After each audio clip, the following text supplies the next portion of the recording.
Okay, I'm massively over time for the show, but I have to squeeze in one more. This will be pretty quick. The White House is continuing what can only be described as a war on science, and it's not getting too much coverage. We have an article here from The Hill that dives into it. The Trump administration will push ahead with disbanding a federal advisory panel that reported on climate change, the Washington Post reported Sunday. The move follows the leak of a draft of a major climate change report warning of rising temperatures. The panel, the Advisory Committee for the Sustained National Climate Assessment, is a 15-member panel made up of academics, corporate employees, and local officials charged with simplifying findings from the National Climate Assessment for those inside and outside the federal government.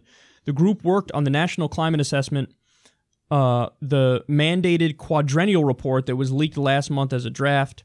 The report is due to be released in 2018, but the New York Times reported that scientists working on it worried the Trump administration would try to bury some or all of its conclusions and may have leaked it for that reason. Damn. So you know it's bad when scientists at an agency leak the report because they're afraid it will be politicized by a Republican administration and they'll change the outcome before they release it. They'll change the findings before they release it. So that's really sad.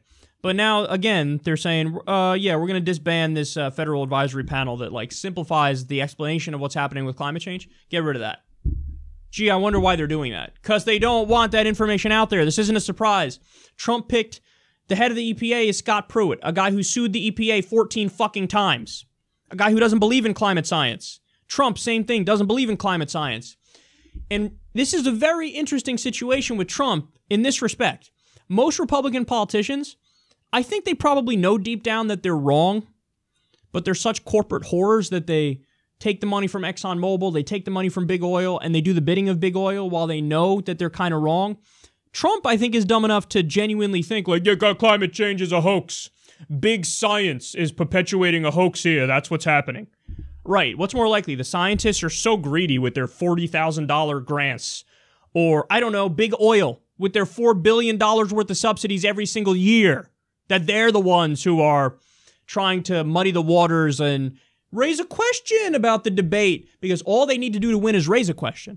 Hey, we don't know. Let's keep debating it. As long as you keep debating it, you don't do fundamental policy reform to push us away from fossil fuels. So Trump, I'm sure him and people in his administration totally affected by big oil. I mean, he appointed the fucking CEO of ExxonMobil to be a Secretary of State.